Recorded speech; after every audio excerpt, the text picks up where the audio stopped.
Well, hey guys, welcome back to the channel. This is Andy with Get Your Wellies. Today I'm going to take a look at some ways of getting your plants for this season. So as you can see behind me, I've got seeds. There are some other options for you. We'll get into that. But first of all, why don't you get your wellies? Meet me in the garden.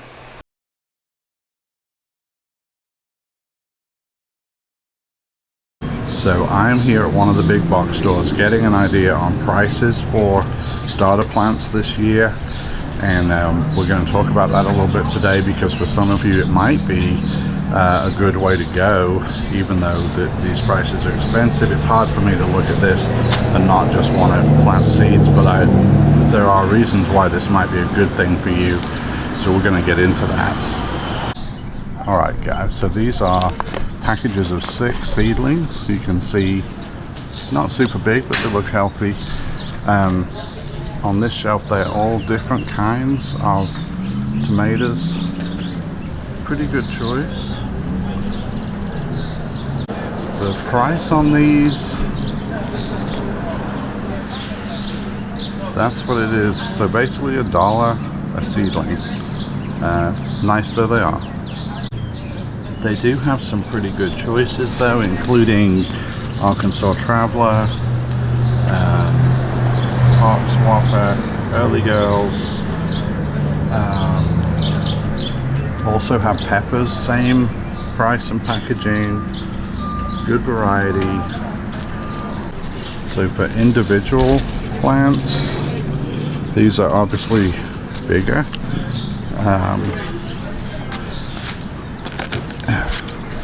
And they're very healthy looking. Price on these, and this is the same for tomatoes, peppers, pretty much all of your vegetables.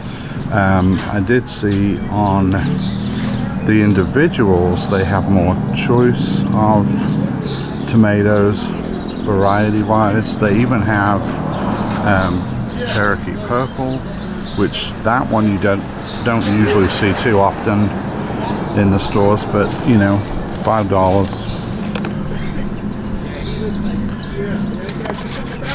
So for some of you, buying a tray of 6 plants at about $1 each, this might be a good way to go for you.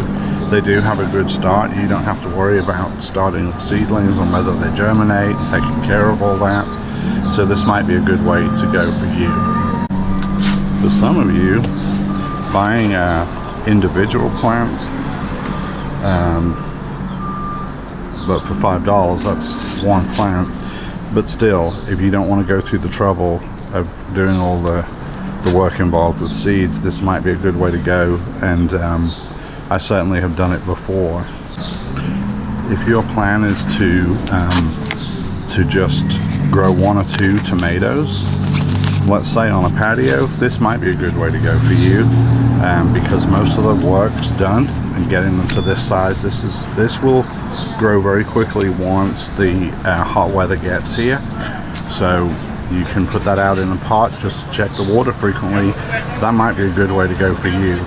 Now these down here, you're getting a nice little setup. You get in the pot, you're getting more soil. But this is $20, guys. I don't know that I would do that. Certainly if you are late getting going and there's some of these left, maybe an option. I can't do it. $20? No way. I personally would not recommend buying cucumber plants. It is much cheaper to buy seeds and just put those in. Put 3 or 4 seeds in per plant that you want, and as they come up, if you get all 3 germinate, you can trim the others back. But they grow so fast, you don't really gain a huge advantage by doing this. Plus a lot of things like cucumbers and squash, they just don't like their roots being messed with, so they do better if you just plant the seeds in place.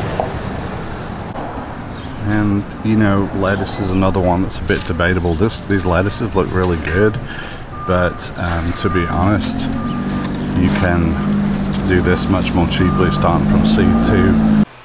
So these seedlings I started a couple of weeks ago, and some of you may have seen that video. Some of them started a little bit before that, actually.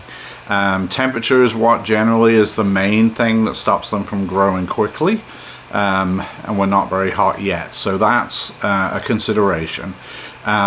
There's also some expense involved with seed starting. Although the seeds themselves are, relatively speaking, cheap, even from a a higher dollar company, they're still cheap if all of your seeds grow and you get, let's say, 20 plants, 30 plants out of a package of seeds, which in specialty seed providers, that's often the case. That they don't give you just hundreds of seeds. If you get 30 out of a package of seeds that cost $4, that's obviously per plant. That translates quite well for you. With seed starting at home or out in a greenhouse, there's a lot more work involved. You do have to watch temperature. You do definitely have to watch water really closely, because those seedlings, you don't want them soggy, but you don't want them to dry out. If you don't have the time, money, or inclination to start seeds, just don't do it, because you will be frustrated. Seed starting is a little bit tedious. I love it, but I totally understand why some people don't. So that may or may not be for you.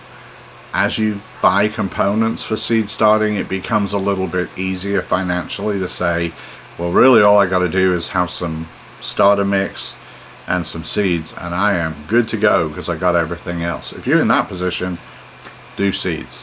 So the 6-pack, in my opinion, is a good way to go. They come already hardened off, so they've been outside. They're not going to be shocked. You don't have to worry about the hardening off process. We'll go over that on one of the next videos, by the way, when I do it.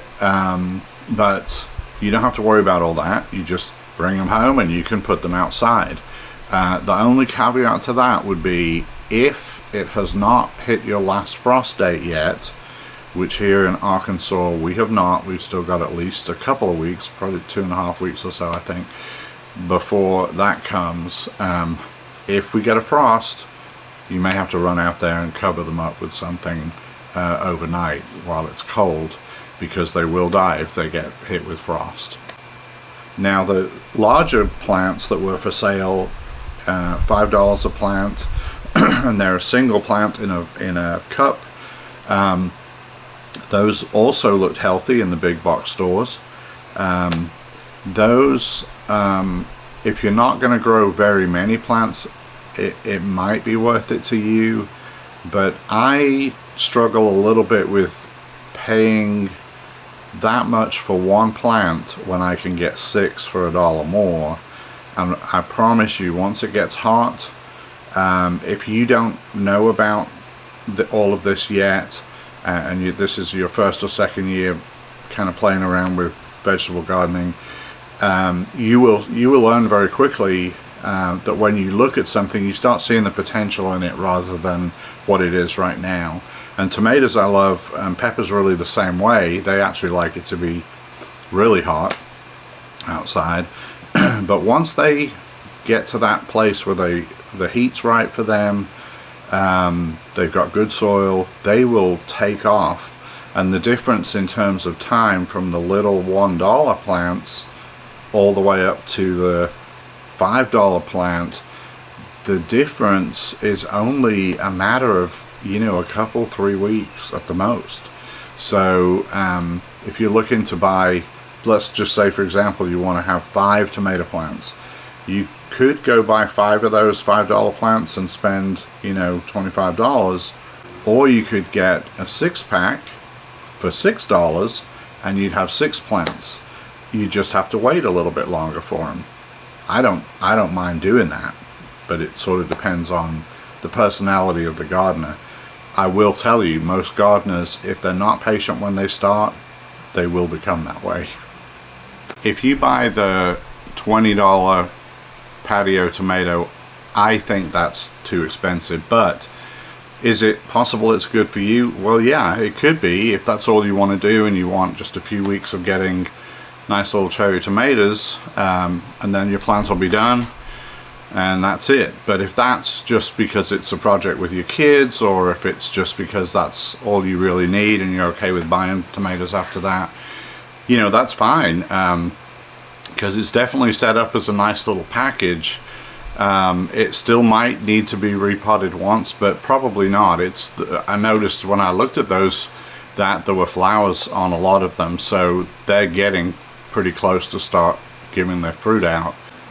I really hope that you have a great growing season however you decide to start your plants.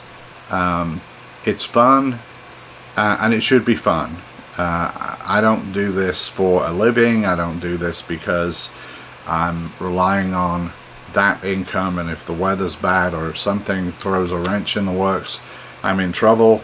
I don't worry about any of that. I love eating tomatoes and peppers and anything else in the garden, squash, all of it. Cucumbers, make pickles, love it. But if it doesn't work out, I just go with the flow and try something else. Maybe try something else the same growing season. If nothing else, I learn something to use next year when I start my garden. So remember, if nothing else grows in your garden, you grow as a gardener. So whichever method works best for you, go with that.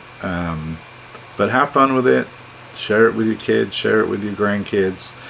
This upcoming generation needs to know the skill set. If you don't believe me, go look at the prices of food in the store. And it does make you think historically of the days of the Depression where everybody grew a garden. Back in the day, there was some over 40% of food grown in the US was backyard grown, and we're so far away from that. But I think COVID kind of maybe pushed us back towards, yeah, those skill sets. Maybe we need to work on that a little bit more. So I encourage you to do that, and you may find a hobby that just really speaks to your heart and gets you to that happy place, that place of solace and deep thinking, and I hope it does. I really do. So thanks for joining me here on the channel. I do look forward to seeing you all again. So have fun with your new plants, have fun with putting seeds in, most of all have fun gardening. Thanks for watching. If you like the video, give me a thumbs up. Subscribe if you like the channel, and hit the notifications so that you can get notified whenever I put out a new video. Until then, guys, I will see you next time. So bye now.